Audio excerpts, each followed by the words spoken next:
सुदर्शन नावाचा एक मुलगा होता इथला सोडून. त्या मुलाचं नाव आहे सुदर्शन. पण तो एका देवापैकी होता. ते देवाचं नाव आहे विद्याधर. विद्याधर नावाच्या लोकातला देवातला एक तो सुदर्शन नावाचा. त्याचं नावही सुदर्शन आणि अति सुंदर होता.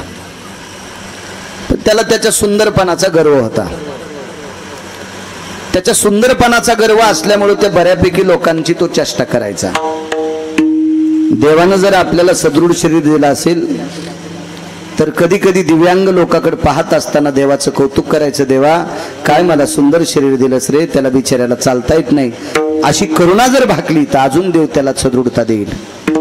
आपल्याला एखादी मोठी गोष्ट प्राप्त झाल्याच्या नंतर ती चांगल्या कामासाठी खर्च केली की त्याचा अजून लाभ होत असतो, त्याची वृद्धी होत असते. पण एखादी गोष्ट आपल्याकडे चांगली आली की आपण चांगलं काम करत नाही. देवानं आपल्याला भारीची गाडी बसायला द्यावा, पाऊस पडल्याला असावा, रस्त्यानं खड्डे असावा, खड्ड्यात पाणी असावा आणि त्या खड्ड्याच्या रस्त्यानं पाण्यातून गाडी धो धो करीत जावा. समोर शेतकरी काम करून घराकडे निघत असावा आणि गाडीत बसलेल्या मालकाने ड्रायव्हरला सांगावा, अरे आपल्या टायरनं उडालेलं पाणी शेतकऱ्याच्या अंगावर जाऊ देऊ नकोस. आपल्या टायरनं उडालेलं पाणी काम करणाऱ्या गोरगरिबाच्या अंगावर जाऊ देऊ नको. अशी जो मालक काळजी करतो देव त्याला तात्काळ विमान देतो. आणि आपल्याला भारीची गाडी दिली म्हणून त्या गाडीच्या टायरानं जर दुसऱ्याला भरीत चलत असल याला ट्रॅक्टरला गिरीज घालायला ठुतुय. देव मोठा चतुर आहे. देव चतुर, देव चतुर, जाणून वर्त तसे. काय तो काही साधा माणूस आहे का? तो देव ना, जगाचा बाप आहे. माधव महाराज मगर सांगायचे, एका बाईची पोरगी बाळांतपणाला आली. गरीब बाई होती. गावाच्या कडेला लहानसं झोपडं होतं. त्या झोपड्यात ते कुटुंब राहत होतं. मुलीचं लग्न झालं, बाळांतपणाला माहेरात आली. परिस्थिती इतकी नाजूक. रात्रीच्या 2 वाजता त्या पोरीला प्रसूतीच्या वेदना सुरू झाल्या, पोट दुखायला सुरुवात झाली. आईला सांगितलं, माय त्रास होतोय ग. माईनं आपल्या मालकाला सांगितलं, मालक तालुक्याच्या ठिकाणी पोरीला दवाखान्यात न्यावं लागतं, काय करायचं, कशाने न्यायचं? बैलगाडीत न्यावा, त्रास होईल, आदळे बसतील, करावं काय? गावात एकच गाडी होती आणि 50 लाखाची गाडी होती. एकच गाडी असतील 4-2, पण कोणी चालवायला नाही, ड्रायव्हर नाही. ते म्हणे मला येत नाही, चावी इकडे गेली तिकडे गेली, हाणणार रानात गेलाय, त्या आखाड्यावर येत, गाडी इथे, गाडी रानात आहे, मी इथे, अशा अडचणी. पण 50 लाखाची गाडी आणली एक जणानं. गाडी घरी आहे, गाडी हाणणारा घरी आहे. रात्रीच्या 2 वाजता दार वाजिलं, काय काम आहे? काही नाही म्हणे, पोरील दवाखान्यात तालुक्याला न्यायचंय, गाडी मिळेल का? ते म्हणले गाडी घरीचे, पण तुमच्याकडे कुठं ड्रायव्हर आहे? ते म्हणले आम्हाला कुठं तेवढी गाडी चलिता येत असती का? 50 लाखाच्या गाडीवाला बनेलीवर लुंगीवरच गाडीवर बसला, गाडी चालू केली. गरिबाची पोरगी गाडीत घेतली, तिच्या मायबापाला घेतलं, दवाखान्यात नेलं. अर्ध्या तासात पोरीला लेकरू झालं. ते लेकरू, त्या पोरीची माय, त्या लेकराच्या आजोबा आजी पुन्हा गाडीत बसिले आणि घरी आणून घातले. अशी जरी एखाद्याची श्रीमंती दुसऱ्याला काम येत असेल तर भगवंत त्याला 10-5 गाड्या देईल. चांगल्या कामासाठी आपण जर खर्चित असेल तर देव आपलं पुन्हा पुन्हा चांगलं करीत असतो. हा निसर्गाचा नियम आहे. पंढरीतला मालक याची दक्षता घेतो, याची काळजी तो करतोय. ज्याचा अंतकरण उदार आहे त्याला तो मोठं करतच असतो, हे मात्र निश्चित आहे. पण आपल्याकडे एवढं वैभव असताना आपण जर दुसऱ्याचं संपवत असेल तर मग आपल्याला देव मोठं करत नसतो, इतकं मात्र लक्षात ठेवा. सुदर्शन हा दिसायला सुंदर आहे. रस्त्याने एक महाराज चालले. ते महाराज 4 जागेवर वाकलेले होते. महाराज शरीर काय कोणाच्या हातात नसते. कोणाला डोळा नसेल, कोणाला हात नसेल, कोणाला पाय नसेल, कोणी पाठीत वाकलेला, कोणी कमरेत वाकलेला, कोणी मानात वाकलेला, कोणी हातात वाकलेला, कोणी पायात वाकलेला. हे काही ज्याचं त्याचं तुमच्या हातचं नाही. हे देवानं दिलेला जन्म आहे, तुमच्या आमच्या हातात नाही. परमेश्वरानं आपल्याला जसा जन्म दिलाय तसा आपल्याला राहावं लागेल. तसा एक महात्मा आहे, तो 4 जागेवर वाकलेला आहे. पण विटेवरच्या मालकाचे उपासक आहेत. ते पंढरीतल्या मालकाचे उपासक आहेत. रस्त्याने वाकत वाकत चाललेले रामकृष्ण नामाचा मुखारविंदामध्ये टाव होता, जय जय रामकृष्ण हरी, जय जय रामकृष्ण हरी, जय जय रामकृष्ण हरी, जय जय रामकृष्ण हरी असं म्हणित म्हणित म्हणित महाराज चालले. एका झाडाखाली हा सुदर्शन नावाचा व्यक्ती त्याचा मित्र होता आणि त्याच्या मित्राला सांगितलं सुदर्शनानं, पहा 4 जाग्यावर वाकलेला महाराज आहे, रामकृष्ण हरी जप करीत चाललाय, कसा वाकलाय, कसा वाकत वाकत चाललाय. मित्रानं सुदर्शनाला सांगितलं, सुदर्शन देवानं तुला सौंदर्य दिले, ते वाकड्या तिकड्या माणसांना हसण्यासाठी नाही दिलं. अरे तो महाराज जरी 4 जाग्यावर वाकलेला असेल पण त्याला ऊन लागू नये याच्याकरता सूर्यानं ढगानं सावली धरली त्याच्या डोक्यावर. त्या महाराजाच्या डोक्यावर असा ढग चालत होता. तर ते महाराज किती अधिकारी असेल. पण काही काही अहंकारी माणसं स्वतःला एखादी गोष्ट शिल्लक आल्याच्या नंतर ते दुसऱ्याला मोजित नाहीत. या सुदर्शन नावाच्या विद्याधरानं महाराजाला ढकलून दिलं, महाराजाला 2-4 जाग्यावर खर्चटलं. महाराज महाराज होते. मोठी माणसं मूर्खाच्या नादी लागत नसतात. किती कुत्रे भुकले म्हणजे हत्ती भेईन, कुत्रे किती भुकले हत्ती भेईन, भेट नसतो हत्ती. कुत्र्याला कसा भेईन हत्ती, कारण हत्तीला पक्क माहिती आहे कुत्रा आपल्याला डसत नाही. आणि एखाद्या येडपट कुत्र हत्तीला जर डसलं तर कुत्र बोचर होत असते. कुत्र काय होत असते, बोचर. कारण हत्तीची त्वचा इतकी कठीण असती, कुत्र्यानं डसलं की दात त्वचेत अडकत येत आणि रिकामाच खोबळा घेऊन बाहेर येते. म्हणून कुत्रे फक्त भुकत आहेत, हत्तीला डसत नाही. म्हणून हत्ती बी त्याच्या नादी लागत नाही. हत्ती हत्तीच्या महिमेत चलत असतो. तसा तो एवढा मोठा महात्मा त्या भंगिऱ्याच्या काय नादी लागन, तो वैभवात चालत आहे. पण 1-2 वेळेस ढकलल्याच्या नंतर महात्मा देवाला विचारत होते, देवा आम्ही तुझं भजन करतो आणि तुझं भजन करून 1 रुपया तुला मागितला नाही. आम्ही निष्काम तुझं भजन करतो आणि तुझं भजन करून असताना हे लोक जर आम्हाला त्रास देत असतील तर तू आमच्यासाठी मेलास का. आम्हा गांजी जन विश्वाच्या मालकानं शाप प्रदान केला आणि जगात सुंदर दिसणारा सुदर्शन सर्पाच्या योनीला गेला. सर्प किती जागेवर वागतो मोजता येत नाही. या सर्पाच्या योनीतल्या सुदर्शनाला मुक्त होण्यासाठी भगवान कृष्ण परमात्म्याला पाहू लागलं. त्या दिवशी तो मुक्त झाला. पाहता श्री मुख गोविंदाची 1 वाजून गेला. भगवंताच्या मुखात किती ताकद आहे आपण 2-4 प्रकरणात पाहिली. मोठ्या श्रद्धेनं चालत असलेला हा ज्ञान यज्ञ, डिग्रस ग्रामस्थांच्या वतीनं चालत असलेला हा होतंय चाल वगैरे त्याच्यात होत. मोठ्या श्रद्धेनं चालत असलेला हा सोहळा ग्रामस्थ मंडळी डिग्रस अशा परम पावन सात्विक सदाचारी पुण्यशील काळ्या मातीची नाळ असलेल्या सात्विक लोकांच्या सानिध्यात चालत असलेला, त्यांच्या कर्तव्याने सहकार्याने श्रमातून प्राप्त झालेल्या अर्थानं चालत असलेला हा ज्ञानयज्ञ भगवान मारुतीरायाचा जन्मोत्सव सोहळा. आणि आजच्या दिवसाचं यजमानपद मला वाटते आसारामजी माळोदे यांनी आज कीर्तनाचं यजमानपद आसारामजी माळोदे माऊली कंटक्षण यांनी घेतलेलं आहे. तरुणांना एक विनंती करेल, आपण शेती करत असताना काही ना काही आपल्याकडे जोड उद्योग असावा. एखादी गाय असावी, एखादी म्हैस असावी, जोड उद्योग पाहिजे. बऱ्यापैकी लोकांना असं वाटतंय शेतातून आलं की मस्त कुलल राहून झोपावं, कसं मोठं होईल माणूस. त्याच्यासाठी गाय पाळावं लागेल, मसड पाळावं लागेल. एक माहीत आहे का आप्पा तुम्हाला, शेतकऱ्याच्या दारात गाय, शिल्लक गोरह, शिल्लक मसड, शिल्लक वघार म्हणजे शेतकरी राजाचं ते ATM होतं. शेतकऱ्याचं ते ATM होतं. अकाली एखादं जर काम पडलं ते एखादी मसड इकावा आणि घरावर आलेला दुःखाचा आघात टाळावा. मुलगी बाळांतपणाला आली असेल एखादं गोरह इकावा, ते लहानाचं मोठं केलेलं त्याच्यावर मुलीचं सारावा. मुलीची शिदोरी करायची असेल लग्नाची, पुन्हा एखादं मसड इकावा, वासरू इकावा. हे चालतं बोलतं शेतकरी राजाचं ATM जर का असेल तर त्याच्या रानातले त्याचे जनावरं होते, गायी असत्याल, म्हशी असत्याल, हे त्याचं ते ATM होतं. माणसं भोगवादी नव्हते, कष्टाळू लोक होते, पण सुखी होते. मला असं वाटतंय आता जितके पदार्थ आहेत तितके पदार्थ पूर्वीच्या काळातल्या श्रीमंताला खाला नव्हते. पण साध्या परिस्थितीत राहणारी माणसं, काळ्या मातीची नाळ होती, कष्ट करण्याची क्षमता होती, जिज्ञासा होती. म्हणून जोडधंदा असावा. मी नेहमी सांगत असतो, एखादा महाराज पैशाच्या विरोधात बोलत असेल पण मी नाही बोलणार, कारण देव आणि संत याच्यानंतर जगात कोणती शक्ती असेल तर पैसा नावाची शक्ती आहे.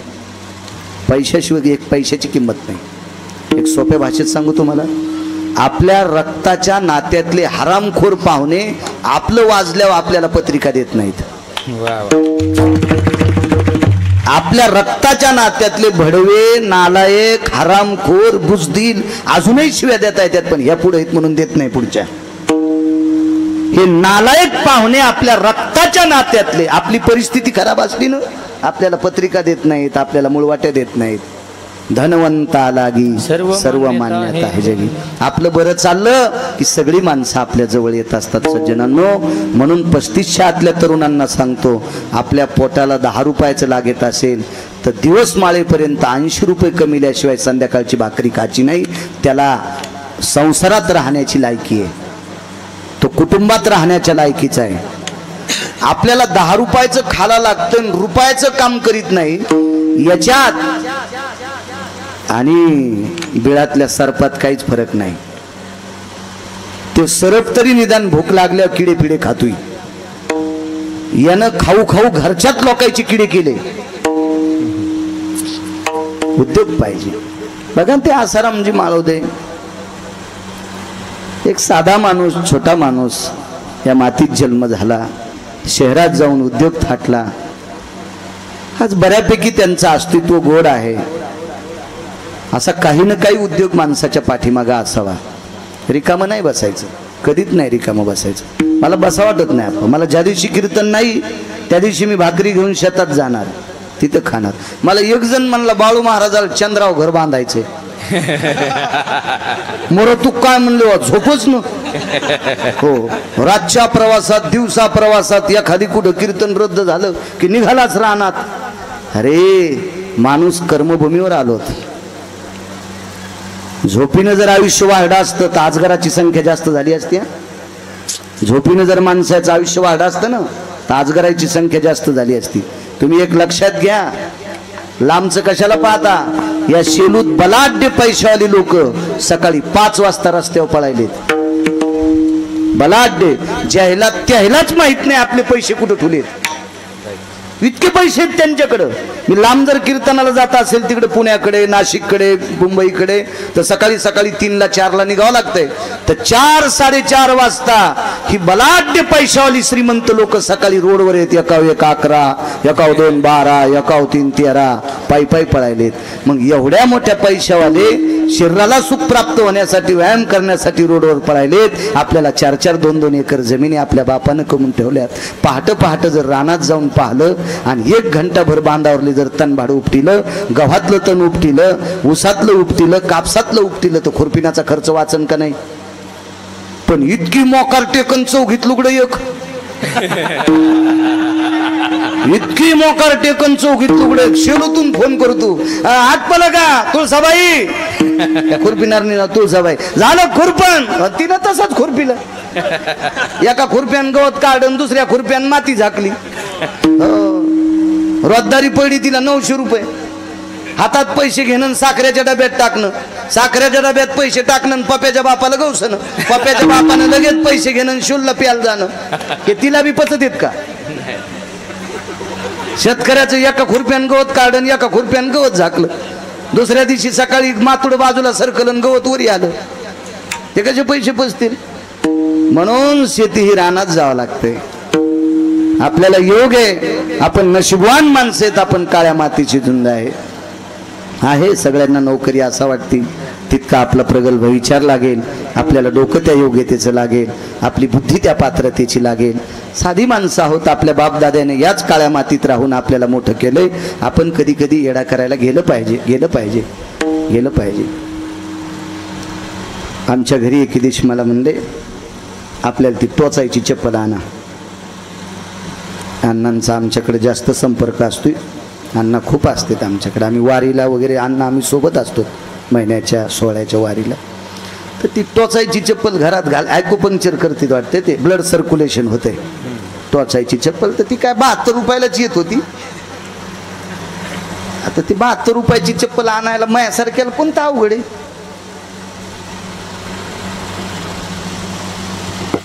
550 म्हाताऱ्या पाय पाड्या तर मी तरच भर चपला नाही.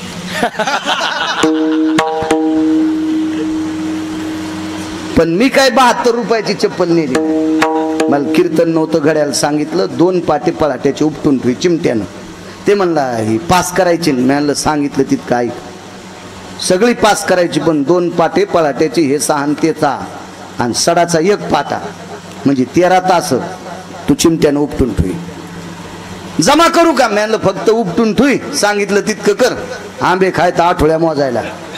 हो तुला काय करायचं त्या कोई किती असं ना. मग ते 13 तास त्यानं उपटिले. आमच्या घरच्या म्हणलं आपल्याला जांभळी खाली जेवायला जायचे. बाई शेतात रविवार होता पोट्ट आधी लागलं. आज आमचं पोरग आले युजू भाऊचं पोरगन ते सोबत शिकायला ते बी आले कीर्तनाला. आम्ही शेतात गेलो. मी आकारातच जेवलो. मला माहिती आहे आपल्याला पळाट्या जमा करायच्यात. हो ना आपला घाम निघणारे लय फुल जेवल्यावर. मी 2च पोळ्या खाल्ल्या. आज कसं काय कमी म्हणलं काय नाही जेवलो. घरचे जेवले. मी आपलं शर्ट गिर्ट जांभळीच्या फांद्यावर टाकलं. धोत्राच्या आच्या गोच्या खावल्यानं सुरू केल्या पळाट्या याचायला. 2 तास याचल्यावर पोरायच्या मायला याचावंच लागलं. पोरायची माय म्हणजे माय बायको.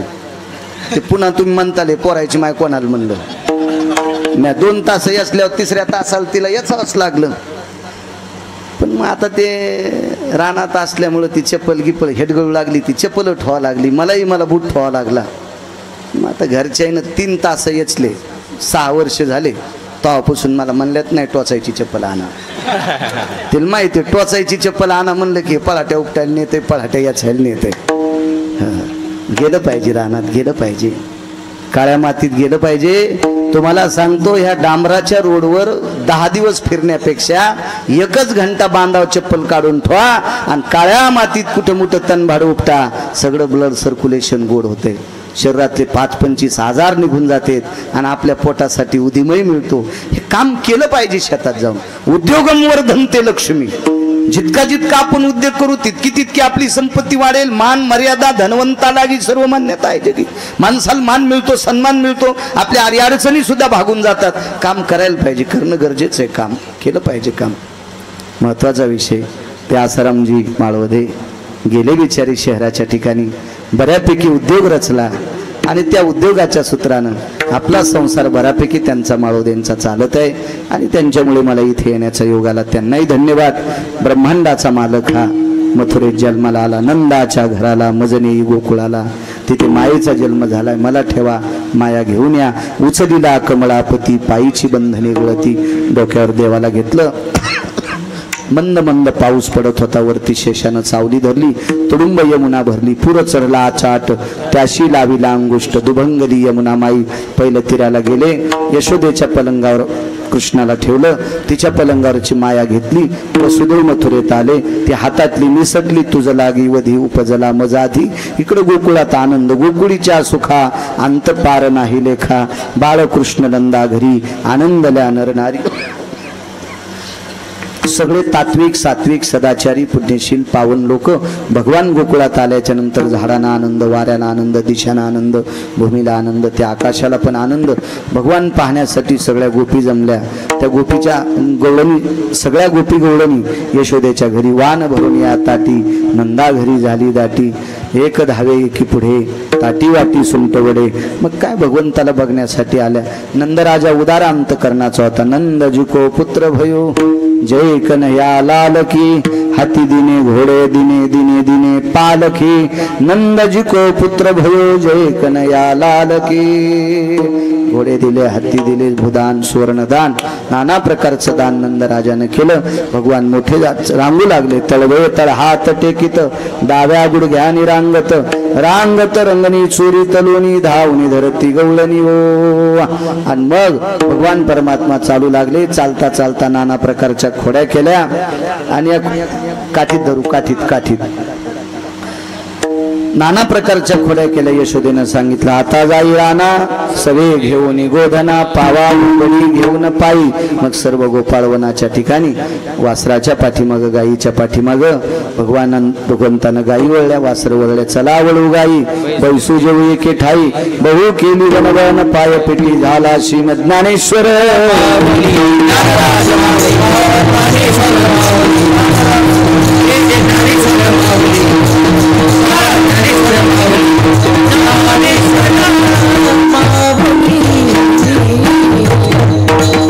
दुपारची वेळ सर्व गायी क्रंबाच्या झाडाखाली बसल्या यमुनेच्या तीरावर सगळ्यांच्या शिदोऱ्या एकत्रित केल्या आणि विव्रतम वेन शृंगायम प्रसादरस्तु सर्वा कवलम कवल प्रसादरस्तुम व्याधि निरशन हितार्थायाम प्रसादरस्तु स्ततायम गोपाल कृष्ण भगवान की विठ्ठल जय जय सुंके लावी येले दुरी होता तुम्ही वारे दोईकडे